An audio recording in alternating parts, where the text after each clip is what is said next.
Here's a pair of Sony headphones. This is the M6 model. I'm going to show you how to pair and connect these directly to an iPhone via Bluetooth.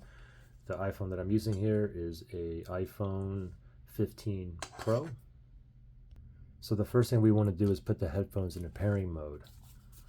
You can see the power button right here, and above here, this is where if it blinks blue, blue, blue, blue, that indicates it's in pairing mode, okay?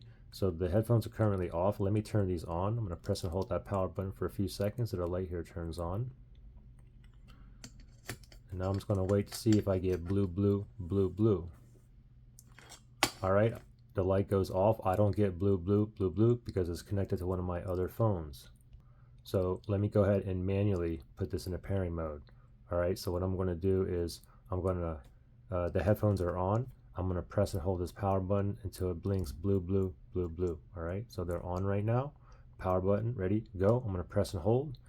Keep holding. They're going to turn off and turn back on and start blinking blue, blue. Still holding. Blue, blue, blue, blue. Now we're in pairing mode. Now we're going to go to the iPhone and you want to go to your Bluetooth settings. So we're going to go to settings. Then we're going to go to Bluetooth. Make sure Bluetooth is toggled on, and you see this little spinny thing right here. Under other devices, it's searching for devices that's in pairing mode near me.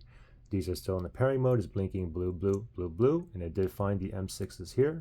Let's tap right there. All right, I just heard it connect. It says connected right there. And there you go. Now, if you had any kind of issues pairing or connecting these, you can always factory reset these. If you need to do that, look in the link below in the description area.